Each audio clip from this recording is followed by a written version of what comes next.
Sanchiboula sur Alta TV. Ce soir, dans notre émission Un homme, une histoire, nous avons le privilège de recevoir pour vous un auteur. Un auteur qui nous vient de Cameroun, si connu dans la communauté. Nous allons découvrir non seulement la personne, mais aussi le parcours, voir ce qu'il a pu réaliser dans sa carrière d'auteur, d'écrivain. Nous allons découvrir Guy Armel Baeniak. Bonjour Guy. Bonjour René. Comment ça va? Très bien, merci. En tout cas, nous avons un grand plaisir de vous avoir aujourd'hui dans nos studios. Et nous voulions vraiment savoir un peu beaucoup sur toi parce que nous savons que vous avez un parcours qui dit plus parce que vous avez quand même fait beaucoup de temps ici et tout le monde ici dans la communauté, non seulement francophone, mais canadienne ici au niveau du Canada. Et dans certaines provinces aussi, on parle déjà de Guy Armel Baeniak. Alors, si tu peux nous donner un peu quelques précisions sur qui tu es, qu'est-ce que tu fais pour l'instant pour nos téléspectateurs. Oui, merci déjà de me recevoir. Donc, c'est un plaisir d'être là et puis de pouvoir peut-être dire un ou deux mots sur qui je suis. Comme tu l'as si bien dit, je m'appelle Guy Armel Baeniak Kuaté. Donc, je suis originaire du Cameroun. Je suis né au Cameroun, j'y ai grandi. J'y ai fait mes études jusqu'à l'université. J'ai étudié géologie à l'université et j'ai ensuite fait le déplacement pour l'Allemagne où j'ai poursuivi mes études dans le même domaine, mais je me suis spécialisé en hydrogéologie. Okay. Et parti de l'Allemagne, je suis venu directement à Edmonton où j'ai travaillé d'abord en tant que consultant. Dans une compagnie appelée EMEC, Earth and Environmental. Et après ça, donc, j'ai joint le gouvernement provincial, le gouvernement de l'Alberta, en tant qu'hydrogéologue. OK, hydrogéologue. Ça, c'est une bonne chose. Et nous voyons tout un changement de cap où vous commencez à écrire. Mais avant d'en arriver là, est-ce que vous écriviez déjà au pays? Bon, ça dépend de ce qu'on entend par écrire. Avant de publier un roman, on écrit d'abord beaucoup. Donc, j'ai fait quelques premiers jets, déjà depuis le Cameroun. Okay. Étant tout jeune, j'ai commencé peut-être, je dirais, par la poésie. Donc, j'écrivais des poèmes juste pour le plaisir d'écrire. Et j'ai commencé à travailler sérieusement, vraiment, sur des tests de rap, en fait. Donc, je faisais partie des rap battles. Okay. Donc, ouais, on avait des batailles de rap. Et, bon, j'avais pas une belle voix, donc c'est mon cousin qui rappait, mais je préparais les textes pour lui. Ouais. Donc, j'avais mon cousin qui s'appelait Pi, et donc c'était lui le rappeur, et moi j'écrivais les textes. Et puis, ouais, puisqu'il fallait gagner des batailles, je passais quand même assez beaucoup de temps pour travailler les textes. Donc, c'est de là que la discipline de l'écriture, en fait, est née. Et, ouais, et puis, partant de là, progressivement en travaillant, j'ai pu commettre mon premier ouvrage qui s'appelait Cœur de Lion. Voilà. Et on va arriver là. Mais est-ce qu'en écrivant, avant même cela, est-ce que vous aviez, en termes de formation, est-ce que vous avez eu une formation quelconque en littérature, je ne sais pas moi, parce que quand on regarde un peu ce que tu as fait au niveau des études universitaires, c'est vraiment au niveau des sciences, au niveau, ça n'a rien à voir avec l'écriture. Et juste avant de parler de ce que tu as déjà écrit, mais le talent même, comment est-ce que tu as pu développer ces talents en toi? Bon, ben, disons que des études formelles de littérature, non, je n'en ai eu aucune.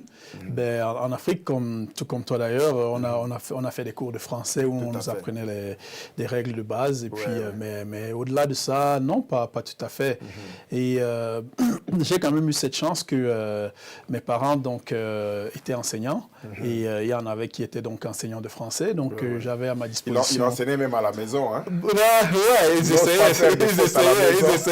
Ouais, c'est vrai qu'ils essayaient de nous enseigner à la maison, mais en fait, c'était plus cet avantage qu'ils avaient tout un arsenal. Donc, ils avaient des livres à portée de main. Donc, j'avais des livres que je pouvais lire, ça m'intéressait, ça me passionnait.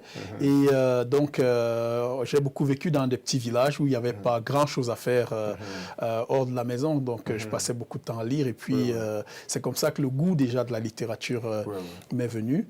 Et comme je dis, dès que je suis rentré rentré dans le domaine des batailles de rap. Ça m'a amené à travailler avec un peu plus de discipline. Et donc, après cela, quand je suis arrivé en Allemagne, en fait, ce qui m'a poussé vraiment à écrire mon premier ouvrage, c'est pas parce que je maîtrisais l'écriture ou quoi que ce soit, mais en fait, quand je suis arrivé en Allemagne, ce que j'ai remarqué, c'est que lorsqu'on parlait en fait des Africains dans les médias, c'était pas les Africains que je connaissais. Je me demandais où est-ce qu'ils allaient chercher ces Africains-là. C'était toujours un peu plus cliché, c'était toujours des histoires un peu qui ne ressemblaient pas au quotidien que j'ai vécu. Et en fait, donc ça c'était la première frustration. La deuxième frustration, c'est que lorsqu'on se retrouvait entre nous Africains, on en parlait et tout le monde ressentait cette gêne, tout le monde s'en plaignait. Et alors, on se disait, mais il faudrait bien que quelqu'un fasse quelque chose. Par contre, personne ne voulait rien faire, y compris donc, ceux même qui étudiaient la littérature et autres.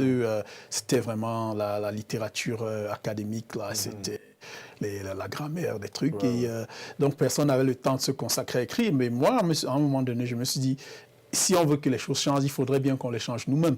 Alors, si je veux qu'on parle de l'Africain, du quotidien d'un jeune Africain tel que je l'ai vécu, pourquoi ne pas le raconter moi-même? Alors, je me suis mis à l'épreuve et puis, j'ai commencé à travailler sur Cœur de Lion.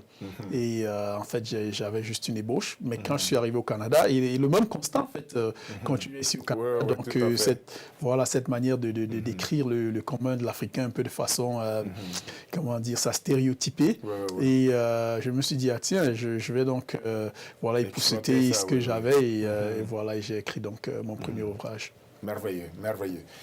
Avant qu'on arrive au premier d'abord, parce qu'il y a tout un lot, parlons un peu de votre intégration ici, arrivé au Canada. Évidemment, vous avez été déjà en Allemagne et en passant, vous parlez l'allemand. Hein? Ambition. Ça veut dire un tout petit peu. Tout ce que je connais, moi, c'est Guten Tag. Ok, c'est un bon début. Ich liebe. Ah non, faites attention. Ich liebe Alte TV. Ok. Donc, vous êtes venu au Canada. Comment est-ce que vous avez trouvé votre parcours d'intégration? Qu'est-ce qu'on peut retenir sur ça? En fait, disons que le Canada, ça a été une expérience globalement positive pour moi. Et je crois que c'est dès mon arrivée au Canada, peut-être les premiers contacts sont déterminants. En tout cas, ils ont été déterminants pour moi parce que à mon arrivée au Canada, en fait, je suis arrivé à l'aéroport de Toronto et je crois que j'ai fait le transfert. En fait, je suis parti de l'Allemagne pour la France et de la France pour le Canada. Et donc, pendant la transition de la France pour le Canada, je crois que mes effets n'ont pas suivi avec mes bagages. Donc, j'ai pris un avion différent de celui qui avait mes effets. Donc, j'arrive ici. Je n'ai pas d'effet avec moi. J'avais quand même un manteau que j'avais pris en prévision. C'était en hiver, donc j'avais un manteau. Et donc, j'arrive, j'ai tout perdu et tout.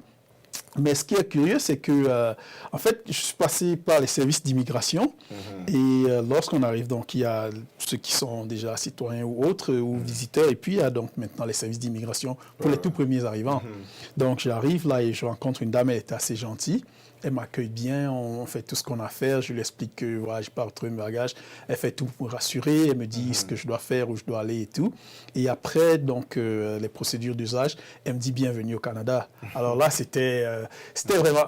Venant du Cameroun, même au Cameroun, on ne m'avait jamais dit bienvenue au Cameroun. Vous voyez ce que je veux dire? J'étais vraiment... j'étais émerveillé. J'imagine qu'en Allemagne, ça devait être pire. Hein? Ah non, en Allemagne, alors là, jamais bienvenue. Nulle part ailleurs, on ne m'a jamais dit bienvenue. Donc, je me dis, mais où est-ce que je suis là? Est-ce qu'elle s'est trompée ou quoi? Et en fait, ça, c'était une première expérience positive. Et j'en ai connu que des expériences positives à mes débuts. Donc, finalement, le fait d'avoir perdu mes bagages, c'est pas aussi important que ça. Je remplis les papiers et tout. Et après, donc, en fait, je rate mon avion parce que je devais connecter pour Edmonton. Donc, je rate mon avion à cause de tout ce tralala. Mais rien que le fait qu'elle me dise bienvenue au Canada, c'est ça. C'était comme l'offre. Voilà, ça m'a apaisé. Donc, je n'avais aucune panique et autres. Je suis donc allé voir les gens de l'aéroport pour leur demander comment est-ce que je vais faire pour me reconnecter. Et tout le monde était vraiment à mon service. Tout le monde essayait de m'aider. Voilà, il y a quand même un instinct. Moi, j'aimerais un peu connaître qu'est-ce qui se passait dans tes pensées. Parce que en venant au Canada, souvent, les immigrants, je pourrais aller plus d'une manière précise les Africains, arriver, même, avant même d'arriver, il y a comme cet instinct-là que est-ce que je serai accueilli? Est-ce que j'aurai ma place là-bas? Est-ce que je ne serai pas refoulé? Parce que ça arrive souvent. Ouais. Est-ce que c'était sur cette base que quand tu as entendu Bienvenue au Canada, que ça a changé un peu ta conception par rapport à ça? Un tout petit peu. Bon, puisque je venais déjà, mon statut était clair, j'avais un statut j'avais une carte de résident permanent quand j'arrivais. Okay, oui, donc il y avait pas de crainte de ce côté. Ouais. Car cela ne tient, mais comme je dis, quand j'allais par exemple au Cameroun, même au Cameroun, on m'a jamais dit bienvenue. Tout à fait. Donc et puis j'ai fait beaucoup de voyages en Europe. J'ai vécu en France, j'ai vécu en Allemagne, j'ai vécu en Belgique aussi un tout petit peu. Donc dans aucune de ces localités, en fait, dès qu'on arrive, la première impression, le premier sentiment qu'on a, c'est que on n'est pas les bienvenus souvent. Oui, donc bon, je ne voulais pas m'attarder là-dessus. Ouais. Mais ici, c'était le contraire. Bon, c'est vrai qu'on ne va pas dire tu n'es pas bienvenu, mais on ne dit jamais sois les bienvenus. Alors qu'ici, c'était ça. Et après ça, donc j'arrive ici à Edmonton. J'essaie donc d'ouvrir mon compte bancaire. Enfin, j'essaie de m'établir. Ça, c'était vraiment les premiers jours. Je crois que c'était le lendemain. Je suis arrivé un jeudi, peut-être un vendredi à minuit, mais en fait un jeudi tard dans la nuit. Donc le lendemain matin, un vendredi, je vais dans les banques essayer de voir, de m'établir, où est-ce qu'on fait l'assurance, le numéro d'assurance sociale et tout ça. Et dès que j'arrive à la banque, donc je suis devant la dame qui me pose les questions et elle se met à me raconter ce qu'elle a planifié pour le week-end. J'étais pris de court. Elle me dit comment elle a acheté ses nouveaux skis, comment... Et j'étais avec un ami. Je croyais qu'elle connaissait mon ami. Quand je me retourne, je demande, est-ce qu'elle te connaît? Il me dit, non, c'est à toi qu'elle parle. Je me dis, mais où est-ce que je suis là?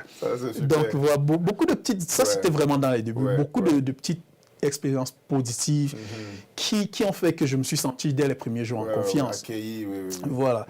Donc, ça, c'est sur le plan, peut-être, je dirais, psychologique. De là à trouver un emploi, c'est une autre histoire. Mais heureusement pour moi aussi, avant de venir ici, j'ai étudié avec deux amis qui ont fini leurs études. Un a fini une année avant moi, l'autre a fini la même année que moi. Quand il est venu au Canada, moi je suis allé travailler en France. Donc ils ont travaillé pour une compagnie où ils avaient de très bonnes performances, ce qui fait que cette compagnie avait déjà un a priori plus ou moins positif des études que nous avons faites. Donc quand j'ai soumis mon dossier, ils m'ont appelé pour un entretien, mais après ils m'ont laissé sans suite. Donc j'ai continué de faire des entretiens de gauche à droite et puis aussi de pratiquer l'anglais.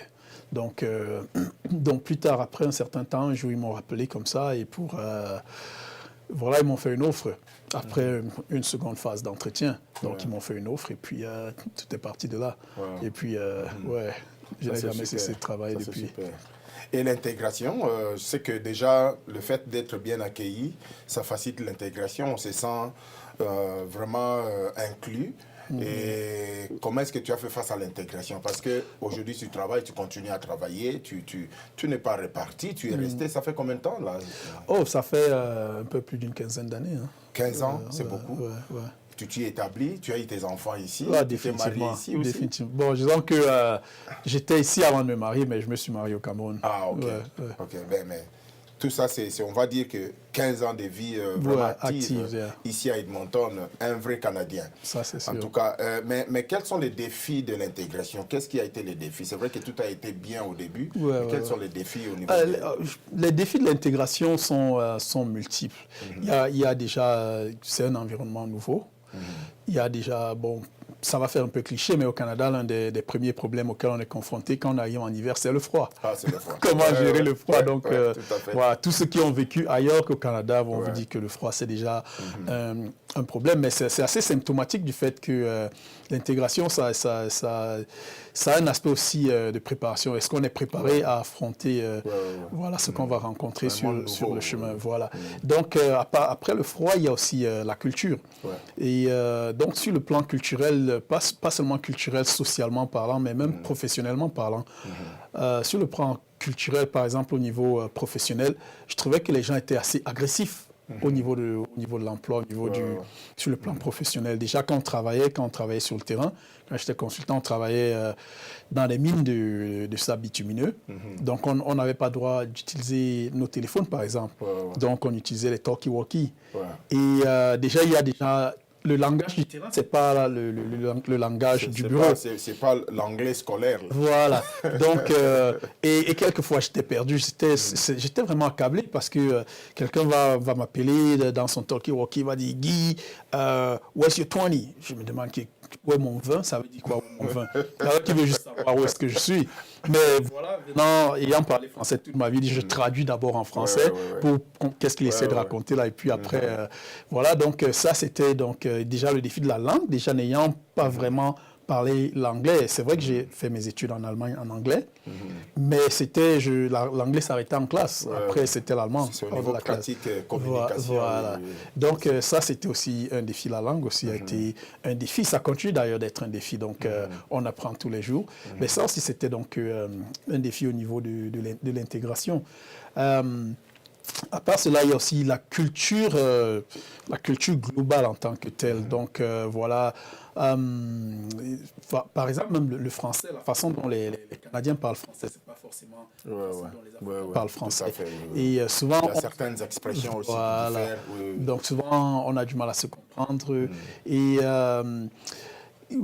certains aspects comme par exemple s'alimenter, où est-ce que je trouve la nourriture que j'ai envie de manger. Est-ce que et malheureusement, en tout cas quand j'arrivais, la nourriture africaine coûtait extrêmement cher. Dans un moment donné, on se dit, est-ce que... Évidemment, c'est importé plutôt. Importé, donc voilà, normalement, ça va coûter cher. C'est comme les véhicules importés aussi coûtent cher et tout. Donc, ça va de soi. C'est pas une plainte, mais je disais, on se retrouve dans une situation où on se dit, est-ce que j'insiste et puis, voilà, ça coûte cher ou alors est-ce que je mange les spaghettis tous les jours? Donc, c'est autant de défis au niveau personnel. Maintenant, au niveau social aussi, on fait souvent face à certains préjugés. Et il faut souvent se battre vraiment très fort pour briser ces préjugés. Souvent, on ne les brise même pas. Quand les gens ont des préjugés et que vous parvenez à leur montrer que non, ça ne marche pas, non, mais on vous catégorise comme différent. On va dire, ah non, lui, il est différent. Alors qu'en fait, tu n'es pas différent, c'est juste que tu es comme tous les autres. Mais ça, c'est un combat d'ailleurs qui ne finit jamais.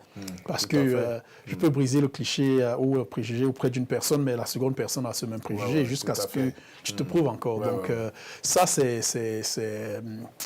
un processus qui, je crois,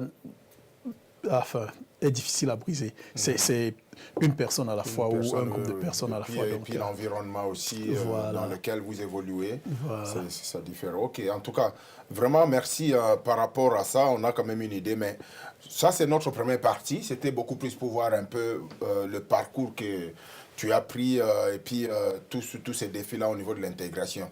Mais pour clore un peu cette première partie, qu'est-ce que tu peux dire à quelqu'un qui se retrouve en dehors du Canada, qui peut-être qui est dans un domaine un peu différent, pas forcément comme dans le tien. Qu'est-ce que tu peux conseiller par rapport au Canada, par rapport non seulement le fait de venir, mais aussi l'intégration, la vie comparée à d'autres pays? Est-ce que tu peux conseiller quelqu'un, si tu conseilles quelqu'un de venir au Canada, qu'est-ce qu'il faut, quel est le message de préparation, en termes de préparation, parce que tu as dit qu'il faut se préparer. Quel est le processus de préparation que tu pourrais dire à quelqu'un qui se trouve en dehors du Canada? Bon, la première des choses, c'est que le Canada est un pays très grand. Donc le Canada est un pays très grand, c'est un pays très divers. Donc très divers sur tous les plans, sur le plan économique, sur le plan aussi de la diversité même culturelle et autres. Donc déjà, se préparer, c'est savoir où on va, qu'est-ce qui nous y attend. Quand on vient en Alberta, par exemple, en général, c'est les ressources pétrolières. Donc, les gens qui ont des qualifications dans le domaine de l'ingénierie ou bien peut-être du marketing et autres sont en fait beaucoup plus scientifiques.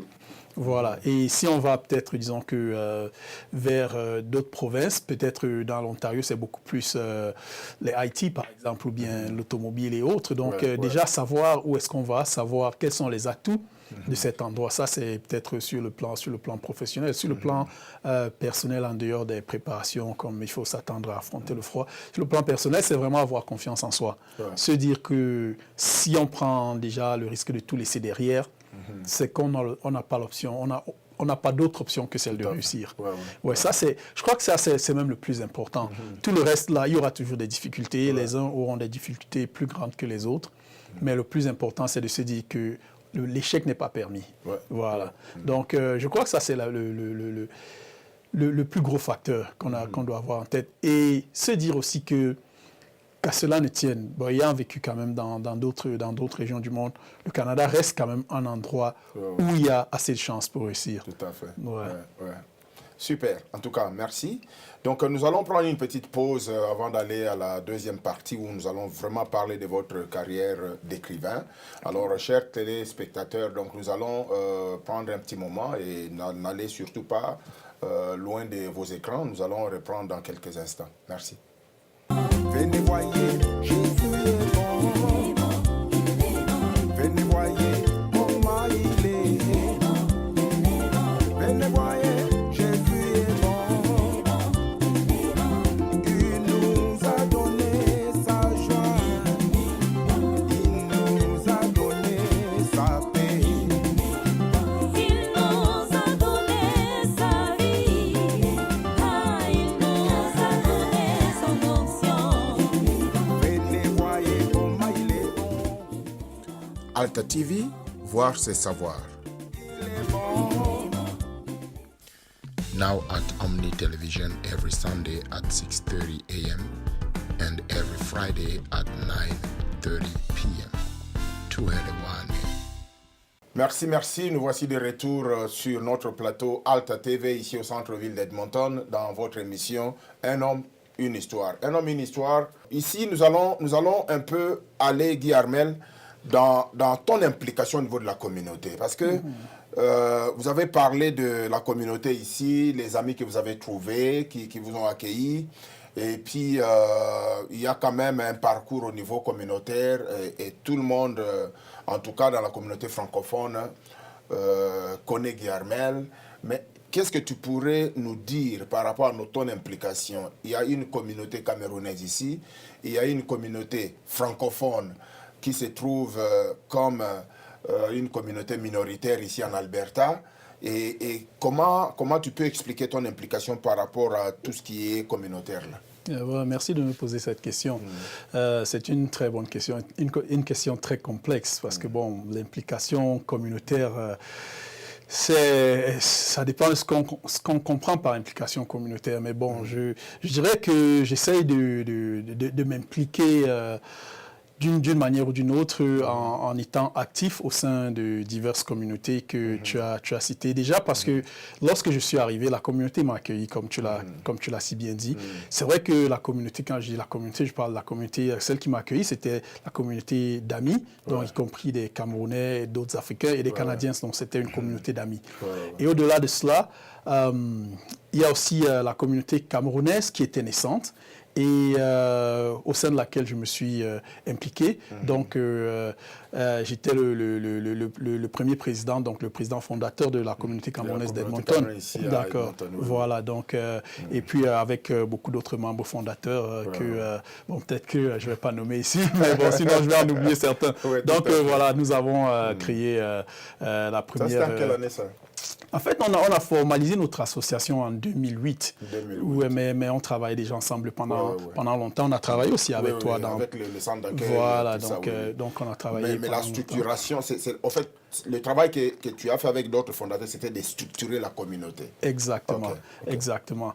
Mais donc, je continue d'être impliqué au sein de la communauté camerounaise, mais au-delà, je suis aussi impliqué dans la communauté francophone en gros. Et voilà, donc, au sein de la cité francophone, au campus Saint-Jean, je participe à beaucoup d'événements. J'essaie aussi de former d'autres jeunes à l'écriture. Et voilà, de temps en temps aussi, j'apparais à l'université comme invité pour certains cours, par exemple sur la pratique, l'utilisation du français, par exemple, en Afrique et au Cameroun en particulier, ou alors juste pour parler de mes ouvrages. Donc, je continue d'être impliqué au sein de la communauté francophone et aussi au sein de la communauté africaine en large. Je crois que tu assistes à certains événements que nous avons organisés avec Africa Center. Donc, voilà, pour essayer un peu...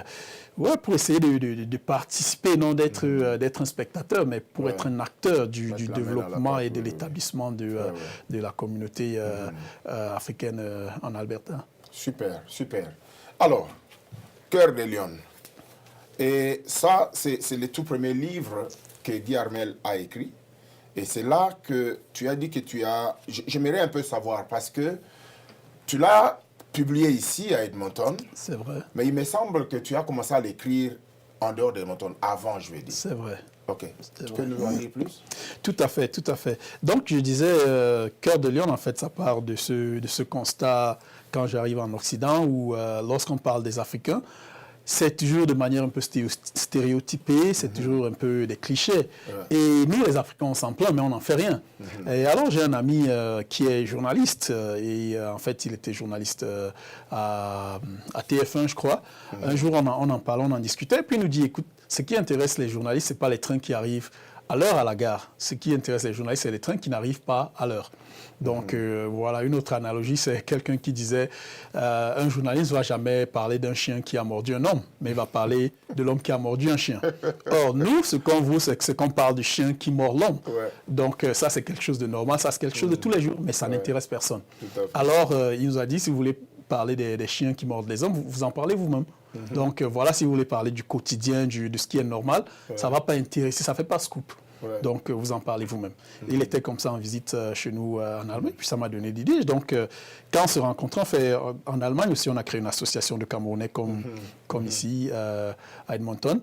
Et donc, au sein de l'association, souvent, on en parlait, on en discutait, les gens exprimaient cette frustration. Mais personne ne faisait le pas. Mais à un moment donné, je me suis dit, donc, si personne ne fait le pas, moi, je ferai le pas. commencer Et quelque voilà, donc, même si je ne sais pas ce que je fais, au moins, si j'ai l'idée canvassée, d'autres gens pourraient m'aider au niveau stylistique, au niveau... Donc, en fait, c'est comme ça que je me lance. Et donc, j'écris Cœur de Lion. Donc, enfin, je commence une ébauche d'une histoire qui raconte le quotidien normal de deux jeunes Africains. Donc, voilà, qui partent disons, de l'adolescence à l'âge adulte et puis qui s'impliquent aussi dans la vie sociale. Et donc, j'ai une ébauche, j'ai des idées. Donc, quand j'arrive ici, ce qui me préoccupe tout d'abord, c'est de trouver un emploi et puis après, je travaille. Puis, voilà, mais le même constat continue quand on regarde la télé et autres. Et ici, encore, c'était encore plus flagrant parce qu'en Allemagne, on n'a pas beaucoup de publicité d'associations caritatives alors qu'ici c'était il y avait Hope International tout le temps là qui montrait les enfants africains avec des mouches sur le nez, des trucs comme ça. Et bon, au lieu de dire voilà, ça c'est des enfants peut-être dans un camp de réfugiés, ils vont vous dire This is Africa. Non, mais ça c'est pas Africa. C'est vrai que ça fait partie, mais ça fait pas, voilà. c'est pas tout l'Afrique, toute l'Afrique. Voilà, qui donc vit comme ça, voilà, parce que ces conditions qu'on retrouve en Afrique là, on les retrouve aussi ailleurs. Ouais. Donc il y a des gens, il y a la pauvreté partout, il y a de la misère partout, il y a des poches de pauvreté partout, de misère partout. Donc et ça là, ça revenait tellement assez régulièrement, ça allait réveiller, titiller ce truc que j'avais commencé. Donc je décide donc de travailler un peu plus en détail. Donc, j'écris donc l'histoire de Cœur de Lion, qui est une histoire de deux adolescents dans un milieu africain normal, qui est aussi un peu conservateur, où voilà, les parents n'aiment pas voir leur fille s'acoquiner avec d'autres garçons du coin. Ils rêvent de grandes choses pour leurs enfants. Les parents des garçons aussi rêvent de grandes choses pour leurs garçons. Mais finalement, ces deux personnes essaient de se mettre ensemble et les parents sont contre leur union et puis vont tout faire pour que cela n'arrive pas. Et malheureusement, la fille tombe enceinte et puis ça fout pas sa carrière là, mais en fait au Cameroun, il se trouve que lorsqu'on est élève et qu'on tombe enceinte, la fille est exclue, mais le garçon n'est pas exclu. Donc du coup, la fille est exclue, elle ne peut pas continuer ses études, et après avoir fait un enfant, voilà, sa vie prend une autre tournure, et le garçon, entre-temps, lui, il finit ses études et puis il s'en va étudier à l'étranger, et puis en même temps, il n'a même plus de contact avec la fille, parce que voilà, ça se passe bien avant Facebook et WhatsApp et autres, là, donc il est parti... La communication n'est pas... c'est pas évident, et en plus, la fille s'est déplacée parce que, voilà, son père a mal pris l'affaire et puis ça ne s'est pas bien passé, donc elle s'est déplacée, même quand le gars a essayé de lui écrire à l'adresse de son père, il ne lui a pas fait passer les lettres, donc voilà, et puis c'est comme ça que les deux prennent des chemins divergents, mais qui finissent par se retrouver d'une manière ou d'une autre. Voilà. Ben ça, c'est pour pour quelqu'un qui n'a pas lu, on comprendrait directement le fond. Mais ma question, le titre c'est Cœur de Lion. Pourquoi Voilà. pas Lion? Voilà, Cœur de Lion, c'est parce que la protagoniste, c'est la fille. Ok. Et justement, Cœur de Lion, c'est justement, comme je dis, lorsqu'elle est exclue de l'école, on se serait attendu à ce que sa vie bascule dans le négatif. Ouais. C'est Elle vrai s'est que ça a battue, basculé donc, un peu, mais partant de ça, partant de tous les obstacles auxquels elle fait face, elle est mère seule, ce qui n'est déjà pas bien vu en Afrique quand on est mère tout à seule, fait, ouais. donc même dans sa famille, dans la communauté, dans la société et tout. Malgré ce fait-là, elle arrive quand même à se battre et à émerger en tant qu'une femme forte, en tant qu'une femme puissante. Et puis, voilà, elle devient une femme d'affaires bien établie et tout. Donc, ça montre ce cœur de lion qu'elle a. Voilà, quoi. Super. Mais est-ce qu'il y a eu un ajout? Parce que tu as commencé à rédiger un peu les manuscrits, tout ça en Allemagne, mais en arrivant au Canada, est-ce qu'il y a eu un ajout par rapport à la vie que tu as vue ici? Est-ce qu'il y a eu un ajout par rapport à ton inspiration que tu as pu rajouter pour finir finalement le livre? Il y a eu en fait, je voulais parler vraiment de la vie en Afrique. En Afrique. Voilà, c'était un peu pour dire, écoutez, il n'y a pas que les mouches sur le nez. Tout à fait. Les gens vivent normalement en Afrique. ouais. Donc, c'était ça le truc. Mais il y a une scène, en fait, où le père de la fille se sépare de la mère. Parce qu'en fait, c'est un monsieur autoritaire, violent et tout. Et à cause de sa violence, sa femme fuit. Mais le monsieur aussi est assez puissant dans la société dans laquelle il vit. Donc sa femme ne peut vraiment pas trouver refuge autour d'elle parce que le monsieur, voilà. Donc elle décide de s'expatrier. Donc elle part pour le Canada. Et ça donc enchaîne avec le prochain roman. Le Canada dans le premier roman et puis donc le deuxième roman, Le Plancher se dérobe, c'est justement la mère qui se retrouve ici. Ça, c'est super. Avant d'aller au deuxième roman, Le Plancher se dérobe, et comment était la publication? Est-ce que tu as eu des défis par rapport à la publication? Parce que n'étant pas dans le milieu déjà des écrivains, comment est-ce que tu as pu franchir cela et tu as fait toi-même ou comment ça s'est fait au niveau de la publication? Non, mais en fait, le roman est publié par les éditions du Blé, donc à Winnipeg, au Manitoba. Ok. Et en fait, dès que j'ai fini d'écrire le roman, le manuscrit, je l'ai envoyé à plusieurs auteurs ici au Canada. Et bon, beaucoup ne m'ont même pas répondu, donc ils ne m'ont même pas fait la politesse de me répondre. Certains m'ont répondu, voilà, ça ne cadre pas avec notre ligne éditoriale. D'autres avaient des façons pour lui de me dire, allez, casse-toi. Donc voilà. Mais par contre, les éditions du Blé m'ont répondu de manière positive. Ils m'ont dit, voilà, ouais, c'est une histoire aguichante, elle est intéressante, c'est un tourne-page. Mais par contre, ça se voit que je n'étais pas écrivain, j'étais géologue. Il y avait des mécanismes à ficeler. Et en fait, ils m'ont proposé... Ça devait être une très belle expérience. Quand on regarde dans le rétroviseur, c'était une belle expérience. Mais pendant qu'on y est, c'est frustrant. Parce que, voilà, ils m'ont proposé, en fait, quelqu'un pour m'aider à ficeler ces mécanismes-là. Donc, j'ai travaillé avec certaines personnes qui s'y connaissaient, qui ont, voilà, rendu le manuscrit roman. Et donc, quand tout était prêt, il a été publié. Ok. Mais ça, c'est bon, ça, c'est bon. Donc, là, on passe au deuxième roman, qui est, lui, Le Plancher, c'est des robes. Le Plancher, c'est des robes. Alors, déjà, je comprends qu'il y a un lien. Il y a un lien entre le premier et le deuxième. Certainement. Et tu peux nous en dire un peu plus sur celui-ci? Oui, justement, donc... le lien entre le premier et le deuxième, c'est la mère de la fille, donc, qui se sépare de son mari autoritaire et qui va chercher refuge au Canada. Donc, c'est des gens qui sortent quand même d'une famille, je dirais bien. Donc, la dame, elle a fait des études d'avocat et elle exerçait comme avocate au Cameroun, au pays. Et donc, elle arrive ici. Et puis, c'était une femme aussi très belle, très coquette. Et c'était l'un de ses atouts déjà en dehors Ce sont ces affaires qu'elle voilà, faisait. de ses études, du fait qu'elle était avocate. C'était, dès qu'elle arrivait au tribunal, d'ailleurs, sa beauté éblouissait tout le monde. Avant même qu'elle elle commence à plaider, elle avait déjà plaidé la moitié de sa cause. Donc, Dis-moi voilà. un peu, est-ce que c'est une histoire réelle ou bien c'est imaginaire? Parce que je commence à voir comme si elle existe. Disons que l'histoire en elle-même n'est pas réelle, mais c'est inspiré de faits réels. Ah, ok. Donc, voilà, en fait, c'est inspiré d'une avocate assez célèbre, mais elle n'a jamais quitté le Cameroun pour aller à l'étranger. Mais bon, Vraiment. il y avait une avocate, donc on disait que, en fait, juste le fait qu'elle apparaisse au tribunal, elle avait déjà plaidé la moitié. La 50% de Voilà, sa plaidoirie donc était faite. voilà, les juges restaient bouche bée. Donc, voilà. Donc, en fait, c'est un peu ça qui m'inspire un peu. Tout à fait. Et aussi, elle était assez religieuse. Donc, c'était une dame qui avait une très grande foi chrétienne. Et voilà, et quelqu'un aussi un peu assez rationnel parce qu'elle a étudié le droit, elle a fait des études. Et voilà, elle est très belle et puis elle a une très grande foi. Donc, c'était vraiment ces trois piliers qui l'aidaient à avancer dans la vie. Donc, elle arrive ici, elle va directement à Edmonton, évidemment, où il fait froid 7 mois pendant l'année.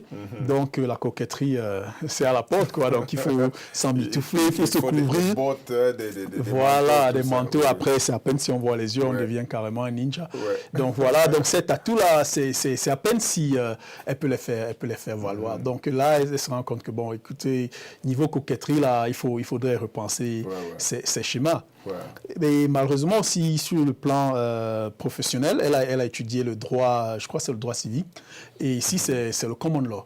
Donc elle ne peut pas faire la transition directement, donc elle doit se remettre aux études, elle doit essayer de trouver le moyen de s'adapter, puis donc ce qui fait que immédiatement elle ne peut pas trouver un emploi dans son domaine.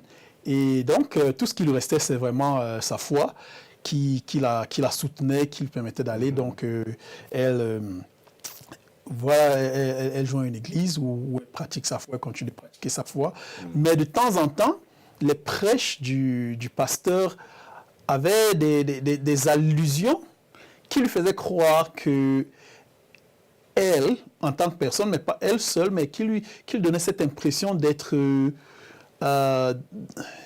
secondaire dans cette foi. Cette foi n'était pas à elle, ou bien cette croyance. Elle était en fait un emprunt. Dans ça. Voilà, comme si elle empruntait quelque chose qui ne lui appartenait vraiment pas et autres. Et puis donc voilà, à un moment donné, elle commence à se poser des questions, à remettre tout en cause, au point où, à un moment donné, voilà, c'est le basculement. Donc, voilà, cette fois aussi, la lâche. Donc, ces trois piliers la lâche. Donc, d'où le plancher se dérobe parce que, voilà, tout s'effondre. Et puis, voilà, elle connaît un moment vraiment de dépression et tout. Et qu'à cela ne tienne, elle doit continuer de vivre, d'exister, de se nourrir, et puis aussi de soutenir son père qui, lui, est vieillissant, qui est malade, qui a besoin de médicaments et tout. Qui est toujours au pays. Qui est toujours au pays. Donc, voilà, et elle cherche un travail, elle prend n'importe lequel. Elle a travaillé dans des garderies où justement des problèmes d'intégration se sont posés. Je ne vais pas rentrer dans trop de détails parce qu'en même temps, il faut que les gens achètent le livre pour le lire. Tout à fait, Voilà. c'est vrai. Mais là, c'est intéressant parce que c'est ce cheminement-là qui présente maintenant le processus d'intégration. Pour quelqu'un qui a étudié, quelqu'un qui avait une très belle carrière, mais qui se retrouve ici avec des défis majeurs pour pouvoir c'est presque recommencer la vie. Recommencer tout à zéro. Et tous ces défis-là, c'est quand même une grande chose. Là. Mais je voulais savoir, si quelqu'un lisait le deuxième roman, Le plancher se dérobe, est-ce il peut faire le lien? Est-ce que celui qui n'a pas lu le premier, qui lit le deuxième, comment est-ce que le pont se fait? Bon, celui qui n'a pas lu le premier, qui lit les deux romans sont tout à fait autonomes. Donc, on peut lire l'un sans lire l'autre et on n'a aucun problème. D'ailleurs, Le plancher se dérobe a été finaliste du prix des lecteurs de Radio-Canada, tu le sais. Oui, j'ai vu la photo. Je suis allé voir sur Internet, j'ai vu Même tu as été interviewé là par rapport à ça. Voilà. Donc, malheureusement, je n'ai pas gagné. C'est une amie qui a gagné. Ouais. Et donc, c'est pour dire le roman, lui, se tient. Donc, Ouais. les deux romans sont assez autonomes. Mais quand on lit, on comprend qu'il y a des références par rapport à une histoire antérieure. Ouais. Mais si on n'a pas lu Cœur de Lion, on ne saura pas que c'est Cœur de Lion. Ouais. Mais celui qui a lu les deux comprend de quoi il s'agit. Ouais. Par exemple, dans le plancher des robes, des fois, je fais référence à la fille de la dame. Donc, la fille qui est donc l'héroïne dans Cœur de Lion. De temps en temps, elle pense à sa fille qui est restée au pays, par exemple. Elle pense aussi à son père, Donc, qui apparaît de temps en temps. La fille n'est jamais venue au Canada. Pour l'instant, elle n'est pas encore arrivée au Canada. Je pense au 3e roman qui va pousser la suite. C'est possible. Mais en fait, je ne sais pas si elle viendra parce que, comme je le disais, Cœur de Lion part du fait que, étant donné qu'elle avait tout pour sombrer dans l'anonymat, elle a quand même réussi à s'établir, à être une femme puissante et puis assez influente dans sa communauté. Bon, maintenant, est-ce qu'elle sera tentée d'abandonner tout ça pour rejoindre sa mère? Ça reste à voir. C'est une belle inspiration. Ça reste à voir. Ben super, là, je pense que tu as bien dit qu'on garde. Même moi, là, je suis tenté parce que je n'avais jamais lu ça. J'ai ce livre, j'ai celui-ci, je ne l'ai jamais lu. Je pense que j'ai lu au début et puis, bon, à l'époque, là, trop occupé, mais je pense que ça, c'est intéressant que j'aille vraiment. Je suis trop tenté de... Ah ouais, il faudrait aussi que les jeunes le lisent pour comprendre un peu comment ça se passe au pays. Il y en a qui sont nés ici et ils peuvent voir un peu l'image de comment est-ce qu'on vit chez nous. Quels sont les défis de la vie au niveau de l'Afrique. Ça, c'est intéressant. Mais tu n'as pas écrit que les deux là. Il y a celui-ci, ça c'est comme un recueil ou tu peux nous en dire? Oui, en fait, c'est voix, juste voix. Voilà. Donc, voix, c'est les voix en fait des auteurs, de certains auteurs des éditions du Blé. C'est un mélange des écrits de plusieurs auteurs. Hein? Voilà, donc c'est une série de... Enfin, c'est une collection de portraits d'auteurs des éditions du Blé. Donc voilà, ils nous ont soumis à un questionnaire, un peu comme le questionnaire Proust. Et voilà, c'est sur base de ça qu'on a écrit un peu. C'est sur cette base. Donc l'important ici, d'aller connaître un peu ces auteurs-là, leur vie, leur expérience. Exactement. Tout ça. Et tu as un 4e? Bon, il y a un 4e, c'était ce qu'on appelle une nouvelle. Ben, je n'ai plus aucune copie qui m'en reste malheureusement, qui a été publiée par les éditions Prairie Fire. Ouais, il nous avait donné juste... Ça, c'était à quelle époque? Tu les situes où là, entre les trois là? Le 4e, c'était pratiquement au même moment que Voix. Donc, mais après Voix. Ouais, donc peut-être c'est sorti. Donc c'est vraiment le 4e. Ouais, c'est sorti peut-être 6 mois après Voix. Là, c'est quel titre? Là, c'était Le Merle bleu. Le Merle bleu. Ça parle de quoi? Le Merle bleu, en fait, ça parle de l'intimidation en milieu... l'intimidation, en gros, en milieu scolaire et en milieu sportif. Voilà, donc, en fait, il s'agit de l'histoire d'un jeune adolescent qui était brillant. Et un sportif farouche qui a la chance d'être sélectionné pour une équipe de hockey minime. Et donc, il arrive sur place et il tient vraiment à s'imposer comme, voilà, il n'est pas venu chauffer les bancs, comme on dit chez nous. Donc, voilà, il se bat sur la glace, tout. Et puis, voilà, du coup, il s'impose comme l'un des favoris de l'entraîneur et tout. Donc, et puis, les anciens dans l'équipe disent, voilà, on va célébrer l'arrivée des nouveaux, l'intégration des nouveaux et tout. Et puis, pendant la manifestation, il y a quelqu'un qui glisse, je crois, ce qu'on appelle la drogue des violeurs dans leur verre. Pas qu'à lui seul, mais en fait, tous les jeunes les jeunes recrues, on leur glisse un peu de la drogue, ils sont drogués. Et pendant qu'ils sont drogués, donc, ils subissent des atrocités et les gens filment ces atrocités. Donc voilà, donc, c'est un peu comme du bizutage, mais ça allait un peu trop loin. Donc si c'était juste, voilà, en fait, ils sont sous. Donc, on leur demande de faire des choses, voilà, se tenir sur un pied, après sautiller, et puis progressivement, on augmente les défis au point où ça va un peu trop loin. Et ils se finissent par... en fait, le protagoniste finit par... voilà, par s'évanouir, perdre connaissance. Et finalement, il se réveille à l'hôpital en présence de sa mère. En fait, donc, les photos qui ont été prises de leur connerie se retrouvent sur Twitter. Et c'est comme ça que sa mère apprend que son fils est à l'hôpital en danger. Il a connu toutes sortes de sévices et puis elle vient à sa rescousse. Ouais. Donc finalement, quand il vient à sa rescousse, elle le tire de là et elle le ramène à la maison. Et il connaît des dépressions et tout, mais il parvient à s'en sortir. Et voilà, s'étant sorti, il se décide, bon voilà, il se dit que si lui qui est un garçon si grand, si beau, si fort, arrive à connaître ce genre de sévices, d'autres personnes, sans doute dans les écoles ou bien dans des petits clubs de sport, peut-être pourraient connaître cette affaire. Il décide donc de s'engager auprès de certaines écoles Ça, pour c'est faire une expérience qui est... on retrouve beaucoup de cas comme ça dans les écoles, Voilà. où les jeunes, quand ils s'associent avec les amis, finissent dans la drogue et quelquefois, comme tu l'as dit, ça doit être un roman, c'est vraiment une histoire d'éducation Justement. vraiment profonde, parce que ce sont des cas qu'on connaît où il y a les jeunes qui se retrouvent dans des difficultés à cause justement de ça et puis fait des bêtises qui ne sont pas peut-être dû à leur volonté, mais sous l'influence de la drogue. Ça, c'est un roman. Voilà. Et ça commence toujours comme un jeu, mais on pousse le bouchon un peu plus loin, un peu plus loin. Et on ne se rend jamais quand ça bascule, mais après, les conséquences sont vraiment dévastatrices. Waouh! Ça, c'est super, super, super. Je pense que pour tous ceux qui nous suivent, vous avez donc ces 4 romans ici, j'en ai 3. Je pense que c'est bien visible là-bas pour que vous puissiez voir les titres. Nous allons mettre des liens pour que vous puissiez voir comment vous pouvez vous en procurer. Donc, Cœur de Lion, c'est le tout premier roman édité dans les éditions du Blé de Manitoba. Et puis le deuxième, c'est Les planchers, c'est des robes, qui est aussi comme une continuité, mais un roman vraiment autonome qui n'est pas forcément comme tome 1, tome 2, mais un roman à part entière pour une histoire vraiment d'intégration, moi je dirais, au niveau du Canada, pour les défis d'intégration que nous voyons, pour ceux-là qui ont certainement peut-être des gros titres au niveau de l'Afrique. Quand ils arrivent ici, ils sont en face de la réalité et quelquefois, beaucoup d'autres personnes finissent par décrocher, par rentrer au pays, mais il y en a qui persévèrent et c'est un exemple vraiment à suivre. Donc, je vous conseille d'aller vraiment vous procurer de ce roman. Et le troisième que nous n'avons pas ici, que nous pourrons peut-être afficher, vous allez le voir certainement, on va l'afficher dans le montage. Celui-là, c'est le Merle bleu.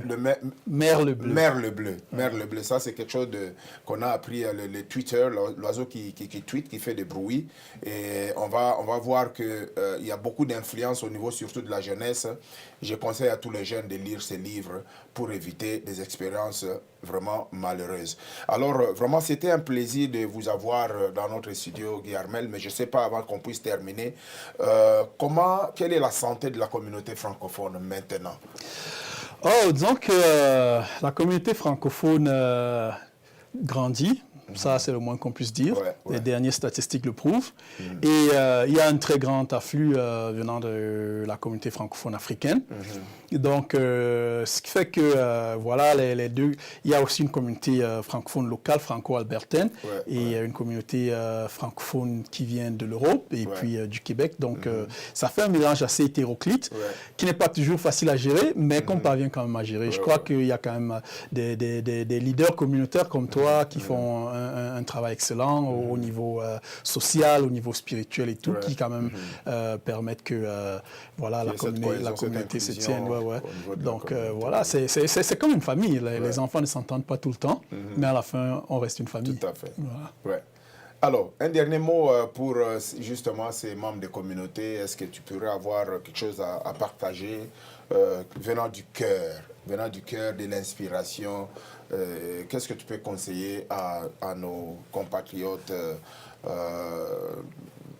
disons, parce qu'on se dit toujours immigrant, mais on ne l'est pas toujours, parce que ça fait 15 ans que tu es ici et tu es Canadien, tu n'es plus immigrant. Souvent on dit, je suis immigrant. Non, tu es Canadien. Tout à fait. Alors, est-ce qu'il y aurait un conseil particulier à nos amis francophones, je veux dire? Oui, tout à fait. Disons qu'un conseil, je ne sais pas si je peux appeler ça un conseil, mais c'est Voilà, mon engagement communautaire, il n'est plus à démontrer. C'est quelque chose qui me tient à cœur et ce processus d'intégration aussi me tient à cœur.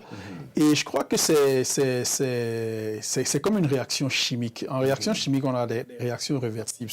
C'est du donnant-donnant. Donc voilà, souvent on a peut-être l'impression que qui a des difficultés sur le terrain. J'ai toujours cette analogie que je partage souvent avec certains frères et sœurs. On est tous dans un bateau et on doit ramer. Le fait est que si on est dans un bateau, enfin dans une pirogue, même pas un bateau, dans une pirogue on doit ramer, mais le fait est que lorsqu'on est dans une pirogue et qu'on ne rame pas, les autres ont l'impression qu'on a un fardeau supplémentaire. Et tout ce qui leur vient en tête, c'est qu'on doit basculer et puis continuer d'avancer. Mais tant qu'on rame, tant qu'on participe à l'effort, on avance et on avance mieux. Donc, et puis ça fait que tout le monde, on devient on dit en anglais un asset, je ne sais pas comment dire ça, mais on devient une clé, un élément important. Important comme un maillon. Voilà, donc les autres membres du bateau se disent, ah si celui-là, on le lance par-dessus bord, le bateau, la pirogue ne va plus avancer. Donc voilà, il faut ramer et essayer à ce que nous tous on fasse avancer la pirogue tous ensemble pour ne pas être balancé par-dessus bord. Que tout le monde puisse faire avancer les bateaux de la francophonie, les bateaux de l'intégration, les bateaux communautaires. Et ça, c'est sur ces mots-là que nous allons clore cette émission. Nous vous disons merci de nous avoir suivis. C'était donc Un homme, une histoire avec Guy Armel Baeniak. Comme vous l'avez vu, cette émission, c'est beaucoup plus pour raconter les histoires de réussite, les histoires d'intégration, les histoires de vie des personnes influentes ici dans la communauté francophone. Et nous avons vraiment pensé juste parce que justement Guy Armel Baeniak, c'est l'une des personnes qui était au commencement de la communauté, la structuration de la communauté camerounaise ici. Il était le premier président de la communauté camerounaise et c'était un plaisir de l'avoir avec nous. Et n'hésitez pas de nous appeler, vous verrez ses contacts pour communiquer avec lui, pourquoi pas raconter vos histoires qui pourraient un jour être transcrites au niveau de la plume, parce que pour les auteurs, tout inspire. Ah ouais. Merci beaucoup d'être venu dans nos studios et donc on compte vous revoir encore dans d'autres plateformes et pourquoi pas lorsqu'il y aura la suite du troisième. En tout cas, moi, je parle de cette série-là. Il faut qu'il y ait une suite par rapport à la fille qui est encore en train de se battre au niveau du Cameroun.